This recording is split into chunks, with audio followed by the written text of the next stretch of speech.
ಶ್ರೀಮದ್ ಭಾಗವತಂ ಮೊದಲನೇ ಸ್ಕಂದ 4ನೇ ಅಧ್ಯಾಯ 26ನೇ ಶ್ಲೋಕ.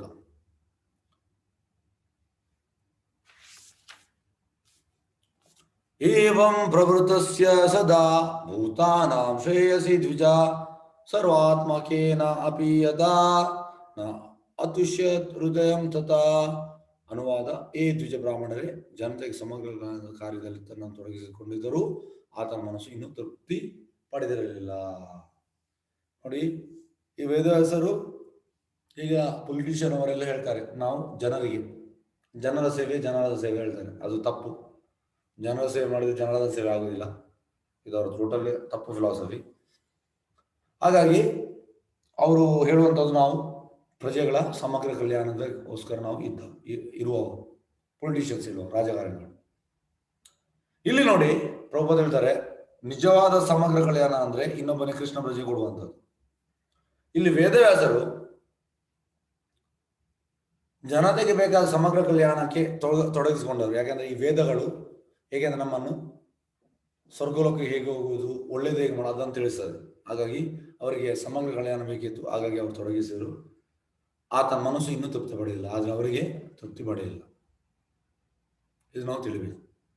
ಯಾವಾಗ ವೇದವ್ಯಾಸರಿಗೆ ಈ ವೇದಗಳನ್ನು ಬರೆದು ಅವ್ರಿಗೆ ತೃಪ್ತಿ ಆಗಲಿಲ್ಲ, ಮತ್ತೆ ನಾವು ಓದುವವರಿಗೆ ತೃಪ್ತಿ ಆಗ್ತದಾ? ಇಲ್ಲ. ಹಾಗಾಗಿ ನಾವು ಇದನ್ನು ತಿಳಿಬೇಕು. ಭಾವಾರ್ಥ: ಜನಸಾಮಾನ್ಯ ಸಮಗ್ರ ವೈದಿಕ ಮೌಲ್ಯದ ಸಾಹಿತ್ಯವನ್ನು ಸಿದ್ಧಪಡಿಸಿದರು. ವೇದವ್ಯಾಸರು ತಮ್ಮ ಬಗ್ಗೆ ತೃಪ್ತಿ ಇರಲಿಲ್ಲ. ಇಂತಹ ಕಾರ್ಯಗಳಿಂದ ಅವರಿಗೆ ತೃಪ್ತಿಯಾಗಬಹುದು ಎಂಬುದು ನಿರೀಕ್ಷಿಸಿದರು. ಕಡೆಗೂ ಅವರು ತೃಪ್ತರಾಗಲಿಲ್ಲ. ಎಂತಂದ್ರೆ ಇದೆಲ್ಲ ಕಾರ್ಯ ಮಾಡಿದ ಮೇಲೆ ತೃಪ್ತಿ ಆಗ್ತದೆ ಅಂತ ಎಣಿಸಿದ್ರು, ಆದ್ರೂ ಕೂಡ ಅವರಿಗೆ ತೃಪ್ತಿ ಆಗಲಿಲ್ಲ.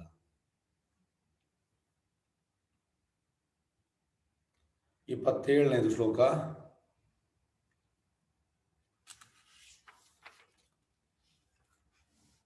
ನ ಅತಿ ಪ್ರಸಿದ್ಧಿ ಹೃದಯ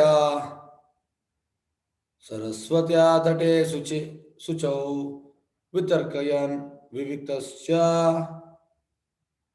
ವಿವಿಕ್ತಸ್ತ ಇದಂ ಚ ಉವಾಚ ಧರ್ಮವೇತ್. ಧರ್ಮಸಾರವನ್ನು ತಿಳಿದವರಾಗಿದ್ದ ಮುನಿಗಳು ಹೀಗೆ ಹೃದಯದಲ್ಲಿ ಅತೃಪ್ತರಾಗಿ ತಕ್ಷಣ ಆಲೋಚಿಸತೊಡಗಿದರು ಮತ್ತು ತಮ್ಮೊಳಗೆ ಹೀಗೆ ಹೇಳಿಕೊಂಡರು. ಈಗ ವೇದವ್ಯಾಸರು ಧರ್ಮಸಾರವನ್ನು ತಿಳಿದವರು, ಆದರೂ ಕೂಡ ಅವರ ಹೃದಯದಲ್ಲಿ ಅತೃಪ್ತರಾಗಿ, ತೃಪ್ತಿ ಬರಲಿಲ್ಲ ಅವರಿಗೆ.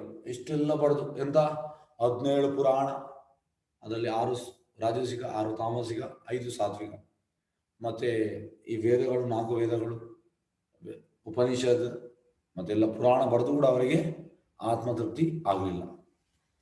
ಅದ್ಭುತರಾಗಿ ತಕ್ಷಣ ಆಲೋಚಿಸತೊಡಗಿದರು ಮತ್ತು ತಮ್ಮೊಳಗೆ ಹೀಗೆ ಹೇಳಿಕೊಂಡರು. ಮತ್ತೆ ಅವರು ಹೇಳಿಕೊಂಡರು, ತಮಗೆ ತೃಪ್ತಿಯಾಗದಿರುವ ಕಾರಣವೇನೆಂಬುದು ಮುನಿಗಳು ಶೋಧಿಸತೊಡಗಿದರು. ನನಗೆ ತೃಪ್ತಿ ಆಗಲಿದೆ, ಇಷ್ಟೆಲ್ಲ ಬರೆದು ಏನ್ ಕಾರಣ ಆಗಿರ್ಬೋದು? ವ್ಯಕ್ತಿಗೆ ಅಂತರ್ಯದ ತೃಪ್ತಿಯಾದ ಹೊರತು ಪರಿಪೂರ್ಣತೆ ಎಂದು ಸಿದ್ಧಿಸಬಹುದು. ನಮಗೆ ಒಳಗೆ ತೃಪ್ತಿ ಆಗಬೇಕು, ನಮ್ಮ ಅಂತರಂಗ. ಯಾವಾಗ ನಮಗೆ ಒಳಗೆ ತೃಪ್ತಿ ಆಗುವುದಿಲ್ಲ, ನಮಗೆ ಪರ್ಫೆಕ್ಷನ್ ಇಲ್ಲ, ಸಿದ್ಧಿ ಇಲ್ಲ. ಹಾಗಾಗಿ ಒಳಗೆ ನಾವು ತೃಪ್ತಿ ಆಗಬೇಕು. ಈ ತೃಪ್ತಿಯನ್ನು ಜಡ ಪ್ರಪಂಚದ ಆಚೆಗೆ ಹುಡುಕಬೇಕು. ಅಂದರೆ ಮತ್ತೆ ಆ ತೃಪ್ತಿ ಈ ಲೋಕದಲ್ಲಿಲ್ಲ, ಅದು ಗೋಲೋಕದಲ್ಲಿ ಇರುವಂಥದ್ದು. ಅದನ್ನು ನಾವು ಹುಡುಕಬೇಕು, ಮತ್ತೆ ನಮಗೆ ಆ ತೃಪ್ತಿ ಸಿಗ್ತದೆ.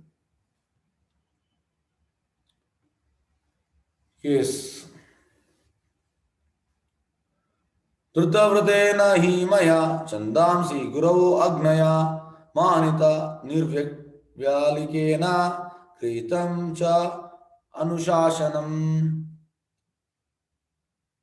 ಭಾರತ ವ್ಯಪದೇಶೇನ ಈ ಆಮ್ನಯ ಅರ್ಥ ಚ ಪ್ರದರ್ಶಿತ ದೃಶ್ಯತೆ ಯತ್ರ ಧರ್ಮಾದಿ ಶ್ರೀಶೂದ ಆದಿಭಿ ಅಪಿ ಹುತ. ಅನುವಾದ: ನಾನು ಕಟ್ಟುನಿಟ್ಟಾದ ವ್ರತ ನಿಯಮಗಳೊಡನೆ ವಂಚನೆ ಇಲ್ಲದೆ ವೇದಗಳನ್ನು, ಗುರುಗಳನ್ನು ಹಾಗೂ ಯಜ್ಞಾಜ್ಞೆಯನ್ನು ಪೂಜಿಸಿದ್ದೇನೆ. ನಿಯಮಗಳಿಗೆ ಬದ್ಧನಾಗಿದ್ದೇನೆ. ಸ್ತ್ರೀಯರು, ಶೂದ್ರರು ಹಾಗೂ ಇತರರು ದ್ವಿಜಬಂಧುಗಳು ಧರ್ಮ ಮಾರ್ಗ ಕಾಣುವಂತೆ ಮಹಾಭಾರತ ವಿವರಣೆ ಮೂಲಕ ಗುರು ಪರಂಪರೆ ಅರ್ಥ ವಿವರಿಸಿದ್ದೇನೆ. ವೇದವ್ಯಾಸರಿಂದ ಹೇಳ್ತಿದ್ದಾರೆ, ನಾನು ಕಟ್ಟುನಿಟ್ಟಾದ ವೃತ ನಿಯಮಗಳನ್ನು ವಂಚನೆ ಇಲ್ಲದೆ ವೇದಗಳನ್ನು, ಗುರುಗಳನ್ನು ಹಾಗೂ ಯಜ್ಞಾಜ್ಞೆಯನ್ನು ಪೂಜಿಸಿದ್ದೇನೆ. ಕಟ್ಟುನಿಟ್ಟು, ತುಂಬಾ ಕಟ್ಟುನಿಟ್ಟು ಎಂತ ಹೇಳುದು, ನಿಟ್ಟಾದ ವ್ರತ ನಿಯಮ ಅದನ್ನೆಲ್ಲ ಮಾಡಿದ್ದಾರೆ.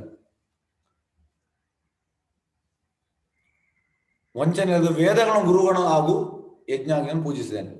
ವಂಚನೆ ಇಲ್ಲದೆ ವೇದಗಳನ್ನು ಗುರುಗಳನ್ನು ಮತ್ತು ಯಜ್ಞಾಗಿಯನ್ನು ಪೂಜಿಸಿದ್ದೇನೆ. ನಿಯಮಗಳಿಗೆ ಬದ್ಧನಾಗಿದೆ, ಕರೆಕ್ಟ್ ರೂಲ್ಸ್ ಫಾಲೋ ಮಾಡ್ತಿದ್ದಾರೆ. ಸ್ತ್ರೀಯರು ಶೂದ್ರರು ಹಾಗೂ ಇತರ ದ್ವಿಜ ಬಂಧುಗಳು ಧರ್ಮ ಮಾರ್ಗ ಕಾಣುವಂತೆ ಮಹಾಭಾರತ ವಿವರಣೆ ಮೂಲಕ ಗುರು ಪರಂಪರೆ ಅರ್ಥ ವಿವರಿಸಿದೆ. ಹೇಗೆಂದರೆ ಸ್ತ್ರೀಯರು ದ್ವಿಜ ಬಂಧುಗಳಿಗೆ ಈ ವೇದಗಳು ಓದಲಿಕ್ಕೆ ಆಗುದು, ಅಂದ್ರೆ ಇನ್ನೂ ಅಲೌಡ್ ಇಲ್ಲ. ಹಾಗಾಗಿ ಅವರಿಗೆ ನಾನು ಎಂತ ಮಾಡಿದ್ದೇನೆ, ಅವರಿಗೆ ಮಹಾಭಾರತ ವಿವರಣೆ ಮೂಲಕ ಗುರುಪರಾರ್ಥ ವಿವರಿಸಿದ್ದೇನೆ. ಅವರಿಗೆ ನಾನು ಮಹಾಭಾರತ ನೀಡಿದ್ದೇನೆ.